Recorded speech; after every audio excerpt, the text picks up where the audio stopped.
Welcome to the fastest academy. তো তোমাদের সামনে আজকে একটা ধামাকা ক্লাস নিয়ে চলে এসেছি। এসএসসি জিডির জন্য আমরা একটা ক্লাস দিয়েছিলাম, যাই হোক এর আগে যে ক্লাসটা দিয়েছিলাম ওটা ইনকমপ্লিট ক্লাস, ওই কারণে ছোটো ক্লাস হয়ে গেছিলো, অ্যাকচুয়ালি একটু প্রবলেম হয়ে গেলো ক্লাস করতে করতে, সেই কারণে কমপ্লিট করতে পারিনি। তো আজকে আমরা নাম্বার সিস্টেমের দ্বিতীয় ক্লাস করছি, আর দ্বিতীয় ক্লাসটা পুরোপুরি ধামাকা ক্লাস হবে। আমরা যেখানে ওখানে শেষ করেছিলাম সেখান থেকে আবার কিন্তু আমরা আজকে শুরু করব। তো ক্লাসটা মনোযোগ সহকারে দেখবে এবং ভালো লাগলে একটু লাইক শেয়ার এবং নতুন মেম্বার হয়ে থাকলে সাবস্ক্রাইব করে নেবে। চলো তাহলে আজকে আমাদের নাম্বার সিস্টেমের দ্বিতীয় ক্লাস। দ্বিতীয় ক্লাসে কি আছে আমরা পড়েছিলাম লাস্ট পর্যন্ত মূলদ সংখ্যা পর্যন্ত পড়েছিলাম, তাই তো। তো মূলদ সংখ্যা কাকে বলে কি বলে আমি বোধহয় সম্ভবত বলে দিয়েছিলাম। যেসব সংখ্যাগুলোকে পি বাই কিউ আকারে লেখা যায় সেই সংখ্যা যেখানে পি এবং কিউটা হবে আমাদের পূর্ণ সংখ্যা, ঠিক আছে। দেন আমি কিছু কিছু করে দেখিয়েছিলাম। এবার তারপরে যে স্টেপ বা সেখান থেকে যে প্রশ্ন আসতে পারে কীরকম, যে ধরো আমাদের মূলদ সংখ্যা কি বললাম, যে যেসব সংখ্যাগুলোকে পি বাই কিউ আকারে লেখা যায় যেখানে পি আর কিউটা হচ্ছে আমাদের পূর্ণ সংখ্যা, পূর্ণ সংখ্যা এটা করিয়েছিলাম, ঠিক আছে। আর কিউটা হবে নট ইকুয়াল টু 0। এগুলো হচ্ছে আমাদের মূলদ সংখ্যা। এই মূলদ সংখ্যাতে আমরা করতে গিয়ে এবার আমরা এই যেমন ধরো যে 2/3 এটা একটা আমাদের মূলদ সংখ্যা, আমি বললাম যে 0/7 এটাও একটা মূলদ সংখ্যা। এবার আসছে যে একটুখানি অ্যাডভান্স লেভেল। দেখো ব্যাপারটা হচ্ছে যদি আমি √7 নিই, ঠিক আছে, এখানে আমরা কি পড়বো, এখানে আমরা পড়বো এখন মূলদ সংখ্যা, তার সাথে সাথে আমরা পড়বো অমূলদ সংখ্যা, ঠিক আছে। মূলদ সংখ্যা, মূলদ ও অমূলদ সংখ্যা একসঙ্গে, অমূলদ সংখ্যা, ঠিক আছে, একসঙ্গেই পড়ে নেব। ওই কারণে আমি এটা লিখাচ্ছি আর একসঙ্গে করে নেব। তো দেখো এই যে √7কে কিন্তু আর কিছু করা যাবে না। আমি যদি √16 দিই তাহলে √16 মানে হচ্ছে 4, তাই তো। √16 মানে হচ্ছে 4। তাহলে এই যে √16 যখন 4 পাচ্ছি, আর 4কে তোমরা পি বাই কিউ করে লিখতে পারি, মানে এটা বাই 1 তোমরা বলতে পারো যে √7/1 লিখতে পারি, হ্যাঁ লিখতে পারো, কোনো অসুবিধা নেই।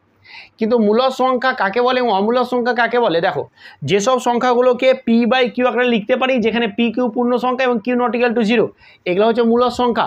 আর যেখানে আমরা পি বাই কিউ কোনো সংখ্যাকে পি বাই কিউ আকারে লিখতে পারি না যেখানে পি কিউ পূর্ণ সংখ্যা এবং কিউ নট ইকুয়াল টু 0। তো আমার যদি পি কিউ যদি পূর্ণ সংখ্যায় হয় তাহলে পিটা কি পূর্ণ সংখ্যা, √7টা কি পূর্ণ সংখ্যা না।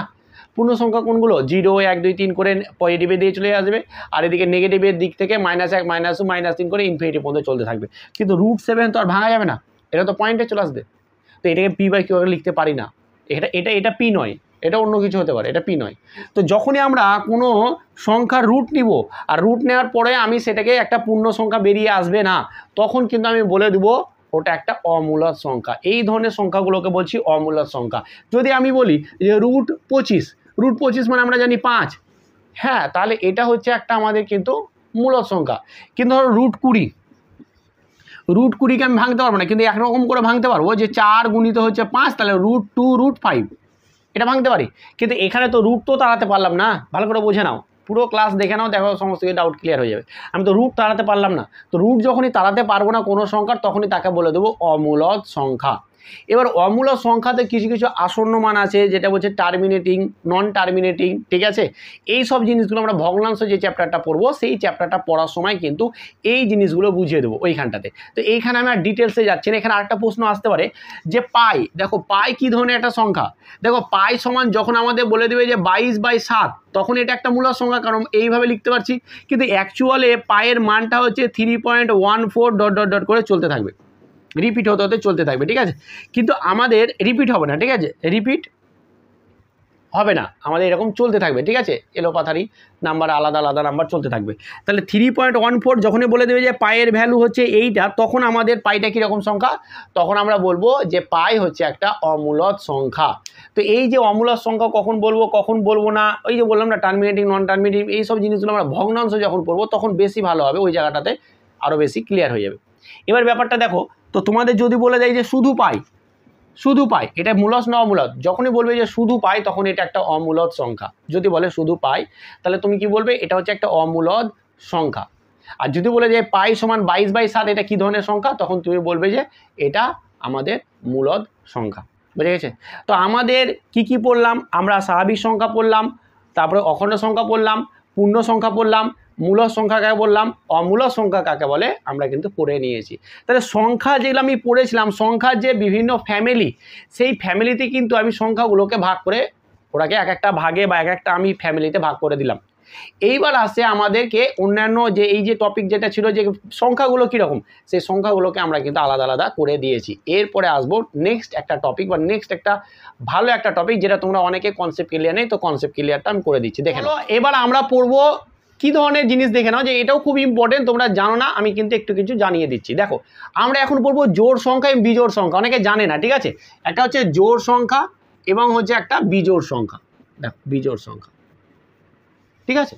তো যেসব সংখ্যাগুলোকে আমরা 2 দিয়ে ভাগ করতে পারি সেগুলো হচ্ছে জোড় সংখ্যা, যেসব সংখ্যাগুলোকে আমরা 2 দিয়ে ভাগ করতে পারি সেগুলো হচ্ছে জোড় সংখ্যা। যেমন 0কে 2 দিয়ে ভাগ করতে পারছি, তাই না, 0টা জোড় সংখ্যা হিসেবে কিন্তু কাউন্ট করা হয়, ঠিক আছে, কোনো অসুবিধা নেই।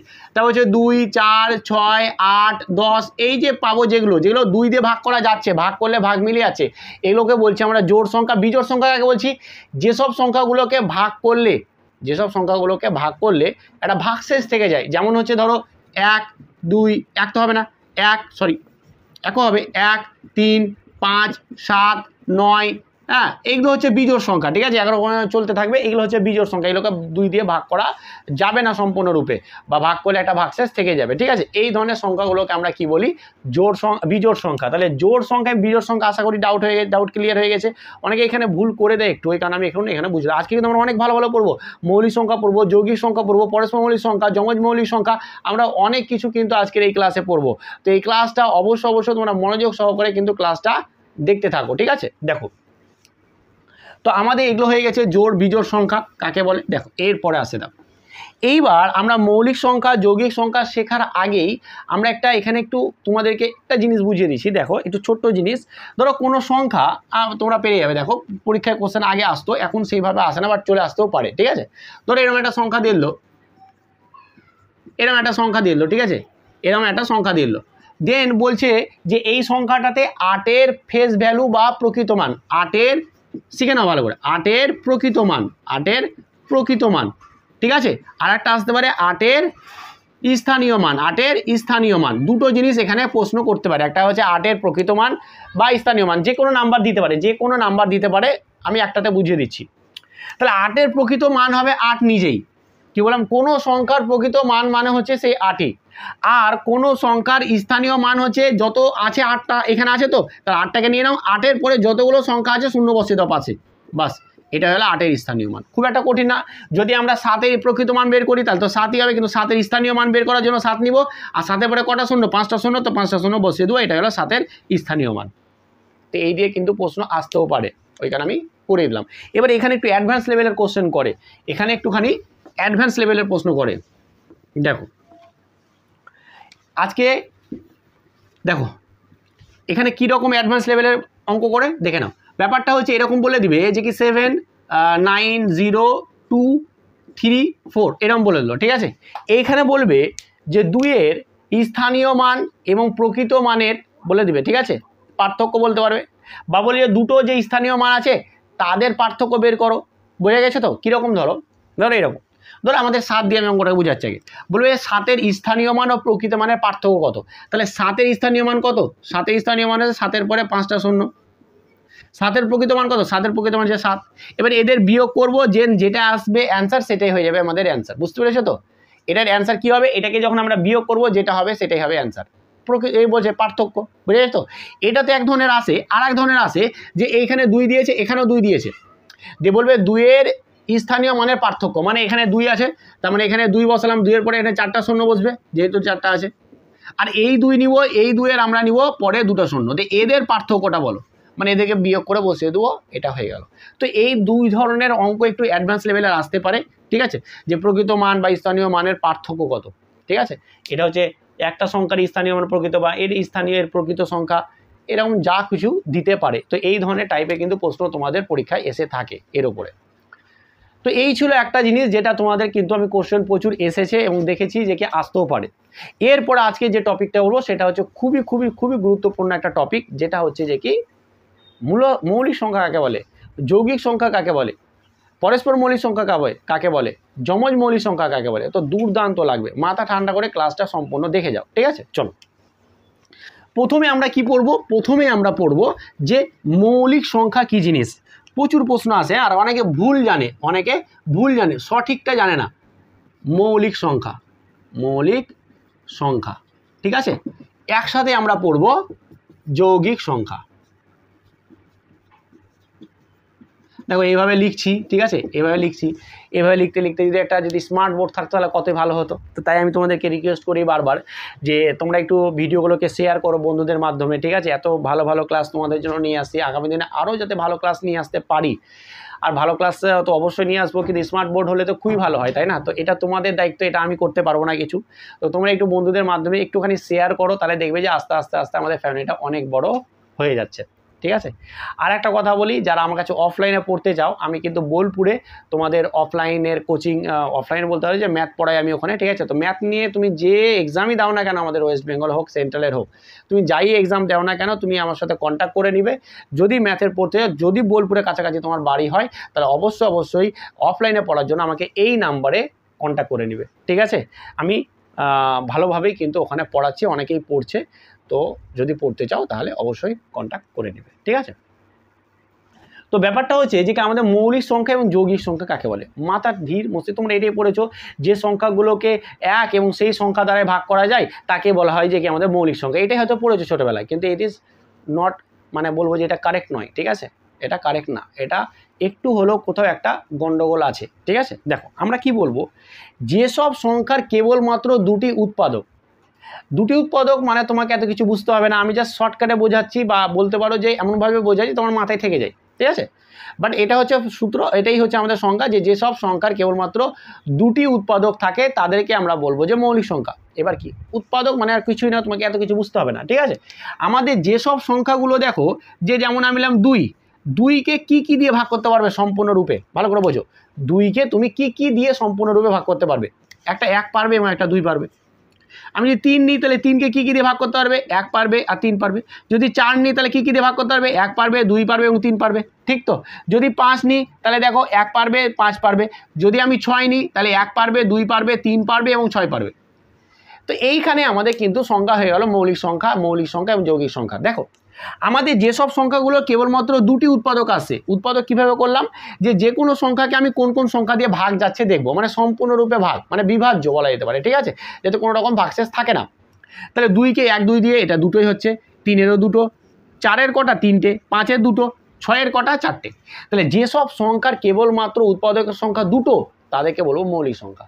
তাহলে কীরকম হলো, 2 3 5 7 11 13 19 17 আছে, তার আগে 17 19 এরকম করে ডট করে পেতে থাকবো। অসংখ্য আছে, অসীম আছে। তো এগুলো হয়ে গেল আমাদের কি, এগুলো হয়ে গেল আমার মৌলিক সংখ্যা। প্রত্যেকে তুমি দেখবে যে এদের দুটো করে উৎপাদক আছে। এবার এখানে দেখেছি একটা 4 আর এখানে দেখেছি একটা 6, এরকম অনেক নাম্বার আছে। তো এই যে সংখ্যাগুলো যেগুলো আছে তাদের কি সংখ্যা, তারা কি সংখ্যা, তারাই হচ্ছে যে যৌগিক সংখ্যা। মানে যেসব সংখ্যার দুটির বেশি উৎপাদক থেকে যাবে, দুটার বেশি হলে হয়ে গেল বাস। এখানে দেখো 3টে আছে, এখানে কটা আছে 4টা, মানে দুটার বেশি যদি উৎপাদক হয়ে যায় তখন আমি তাদেরকে বলে দেবো এরা হচ্ছে আমাদের যৌগিক সংখ্যা, এটা হচ্ছে যৌগিক সংখ্যা। তাহলে কীরকম, 4 6 8, ঠিক আছে, 9 10, এই ধরনের সংখ্যাগুলো অসীম আছে, অসংখ্য আছে, অগণিত আছে। ঠিক আছে, তো এই সব সংখ্যাগুলোকে আমরা বলবো যৌগিক সংখ্যা। কাদের বলবো, যেসব সংখ্যার 3 বা তার বেশি উৎপাদক থাকে তাদের আমরা বলবো যৌগিক সংখ্যা। এবার এখানে একটা প্রশ্ন আছে, দেখো যে কেবলমাত্র একটাই জোড় মৌলিক সংখ্যা আছে, কেবলমাত্র একটাই জোড় মৌলিক সংখ্যা আছে, সেটা হচ্ছে 2। একমাত্র জোড় মৌলিক সংখ্যা সেটা হচ্ছে 2, বা সবচেয়ে ছোট মৌলিক সংখ্যাও 2। এখানে বলে সব থেকে ছোট যৌগিক সংখ্যা কত, সেটা হচ্ছে 4। এবার আসছে প্রশ্ন যে স্যার তাহলে একটা কি ধরনের সংখ্যা, এক যৌগিক সংখ্যা না মৌলিক সংখ্যা? এটা সবাই তোমরা কমেন্ট করবে যে এক যৌগিক সংখ্যা না মৌলিক সংখ্যা, আর যদি কেন হয় বা কিসের জন্য হয় কি হলো সেটাও তোমরা কমেন্ট করে বলবে। ঠিক আছে, আর একটা প্রশ্ন করলাম যে 1 থেকে 100-র মধ্যে কতগুলো মৌলিক সংখ্যা আছে, আর 1 থেকে 100-র মধ্যে কতগুলো যৌগিক সংখ্যা আছে, সেটা তোমরা অবশ্যই কমেন্ট করে জানাবে।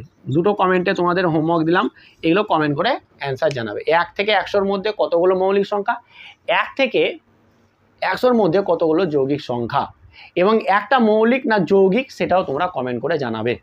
ঠিক আছে, আর যদি নাও হয় মৌলিক যৌগিক তো কেন হবে না সেটাও কিন্তু ভালোভাবে একটু ডিটেলসে কমেন্টে লিখবে। যেই লিখবে আমি কিন্তু কমেন্টে পড়বো, এবং লাইক বা লাভ রিয়াক্টের মাধ্যমে কিন্তু আমি জানিয়ে দেবো যে ঠিক কি ভুল, বা আমি কমেন্টও করে দেবো যে ঠিক নেই। তো অবশ্যই কষ্ট করে একটু, ঠিক আছে। চলো, তাহলে আমাদের তো মৌলিক সংখ্যা যৌগিক সংখ্যা হয়ে গেল। এবার প্রশ্ন আসে, এর উপরে প্রশ্ন আসে প্রচুর, ঠিক আছে। এগুলো তো তোমাদের ওই কি বলবো যে ওই রিজনিংও প্রচুর প্রশ্ন আসে এই মৌলিক সংখ্যা দিয়ে, ঠিক আছে। তো অবশ্যই আর আমাদের অঙ্কতে তো আসেই, এ নিয়ে কোনো প্রশ্ন নেই।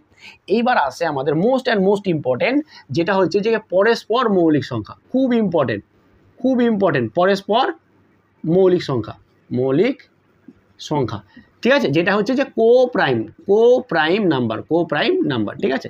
কো প্রাইম বা হচ্ছে যে পরস্পর মৌলিক সংখ্যা কাকে বলছে বা কি জিনিস, এখানে অনেকের ডাউট থেকে যায়, ঠিক আছে। এখানে আমি বোঝাবো, তারপরে অনেকের ডাউট থেকে যাবে, কিন্তু ডাউট না থাকার জন্য তোমার যদি একবারে না বুঝতে পারো দুবারে দেখবে, বাট দেখো বুঝে যাবে। দেখো, আমি বললাম দুটো সংখ্যা নিলাম 3 আর 5, 3 আর 2। আচ্ছা, এটা কি তো দুটোই, এটা তো দুটো এমনিতে আলাদা মৌলিক সংখ্যা, ঠিক আছে।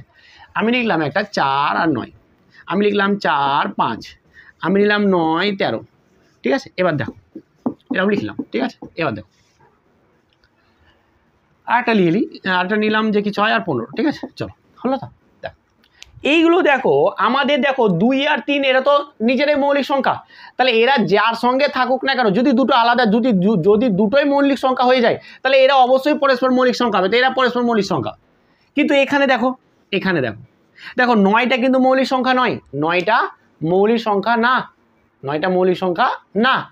কিন্তু এরা আর 13টা হচ্ছে মৌলিক সংখ্যা, তো এরাকে বলবো পরস্পর মৌলিক সংখ্যা। যখনই একটা যৌগিক সংখ্যা থাক আর যাই থাক আমরা দেখলাম নেই, যখনই একটা আমাদের কি চলে আসে মৌলিক সংখ্যা, আর তার সাথে আর একটা যৌগিক সংখ্যা আছে যেটা আমাকে 13 দিয়ে ভাগ যাচ্ছে না বা মিলছে না, তখনই তাদেরকে বলে দেবো পরস্পর মৌলিক সংখ্যা। বুঝা গেল না? তো দরকার নেই। এবার আমি একদম গোদা বাংলা ভাষায় বলছি, যখনই আমি দেখবো এটা পরস্পর মৌলিক কি মৌলিক না, আমি দেখব যে এই দুটো সংখ্যাকে এক ছাড়া অন্য কোনো সংখ্যা দিয়ে ভাগ যাচ্ছে কিনা, আমি দেখব। মানে 9 এবং দেখো 13কে এক ছাড়াই কোনো সংখ্যাকে ভাগ যাবে, এক ছাড়া। দেখো এটাকে 3 দ্বারা ভাগ যাবে তো এটা যাবে না, এটা 13কে দিয়ে যাবে তো এটাকে যাবে না। যদি আমি এরকম সংখ্যা পেয়ে যাই দুটো, যে এরা এক ছাড়া কোনো সংখ্যা দ্বারা ভাগ যাচ্ছে না একই সঙ্গে দুটোকে, তখন এরা পরস্পর মৌলিক সংখ্যা হয়ে গেল। দেখো এই দুটোই হচ্ছে যৌগিক সংখ্যা, এই দুটোই 4 এবং 9 দুটোই যৌগিক সংখ্যা, কিন্তু এরা পরস্পর মৌলিক সংখ্যা। কি বলছেন স্যার? যে হ্যাঁ, এটা তোমাকে বুঝতে হবে। যখনই কোনো সংখ্যা এক ছাড়া অন্য কোনো সংখ্যা দিয়ে দুটোকেই ভাগ যাচ্ছে না, দেখো এটাকে 2 দিয়ে যাবে কিন্তু এটা যাবে না, এটাকে 3 দিয়ে যাবে তো এটা যাবে না, কিন্তু 1 দিয়ে এটাকে ভাগ যাবে, 1 দিয়ে এটাকে ভাগ, 1 দিয়ে পৃথিবীর সমস্ত সংখ্যাকে ভাগ যায়, পৃথিবীর সমস্ত সংখ্যাকে, ঠিক আছে। তো এইটাকে একসঙ্গে আমার এক ছাড়া অন্য কোনো সংখ্যা দ্বারা ভাগ যাচ্ছে না, তো আমি কি বলবো যে এরা হচ্ছে পরস্পর মৌলিক সংখ্যা। কিন্তু তুমি এটাও পরস্পর মৌলিক সংখ্যা, কিন্তু এটা দেখো 6 আর 15 নিয়েছি, 6 আর 15 এক ছাড়া একটা সংখ্যা দ্বারা ভাগ যাচ্ছে দুটোকে একসঙ্গে, আমি দেখতে পাচ্ছি 3 দিয়ে, 3 দুগুণা 6, 3 পাঁচে 15, তো এরা কিন্তু পরস্পর মৌলিক সংখ্যা না। বলো বোঝা গেল কিনা?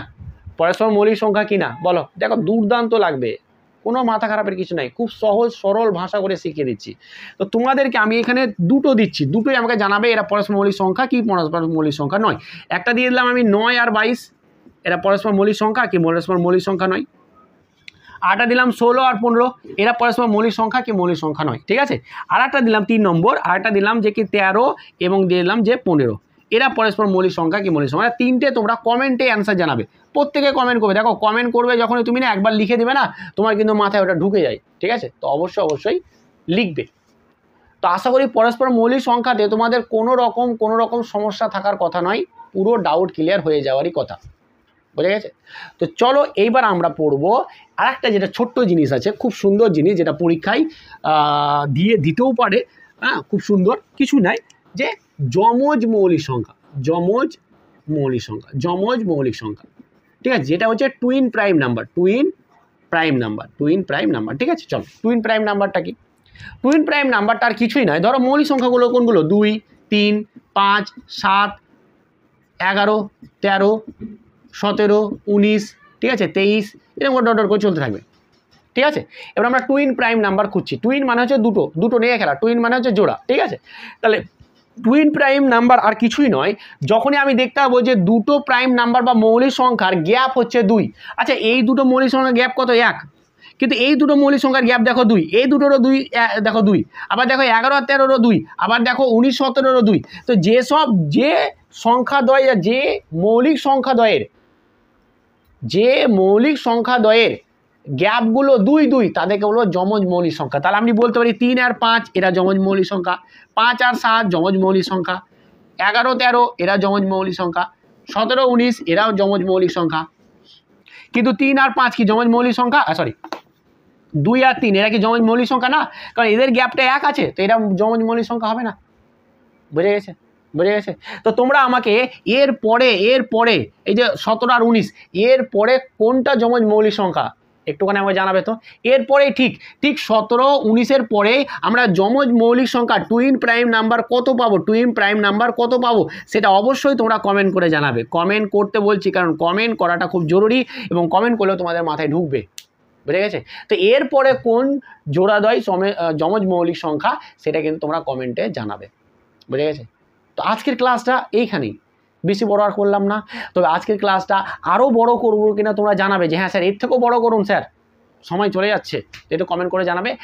আর কালকে আমরা কিন্তু লেভেলের ক্লাস করাবো, যেটা হচ্ছে যে কি আমাদের একক অঙ্ক নির্ণয়, unit digit, find unit digit. দারুণ একটা অঙ্ক তোমাদের কিন্তু আসবেই, ধরা যেতে পারে। ঠিক আছে? তো আজকে ক্লাসটা কেমন ছিল অবশ্যই কমেন্ট করে জানাবে। আর এইভাবে পাশে থেকো। আর যারা যারা এসএসসি জিডির জন্য প্রিপারেশন নিচ্ছ চ্যানেলের সঙ্গে জুড়ে থাকো। এখানে কিন্তু এসএসসি জিডির জন্য বেস্ট থেকে বেস্ট ম্যাথ ক্লাস দেওয়া হবে। তো একদম মাথা ঠান্ডা করে জাস্ট ক্লাসটা দেখতে থাকো। চলো আজকে এখানেই। আর হ্যাঁ, আরেকটা কথা বলি, আমি কিন্তু পুরো সিলেবাস শেষ করে দেবো তোমাদের। অনেকে মনে ডাউট থাকে যে কোথায় করছে, এখানে দিচ্ছে না ওখানে দিচ্ছে না। আমি কিন্তু তোমাদের পুরো সিলেবাস শেষ করবো বলছি, মানে শেষ করবো। জাস্ট চ্যানেলের সঙ্গে তুমি জুড়ে থাকো। চলো আজকে এখানেই। Thank you.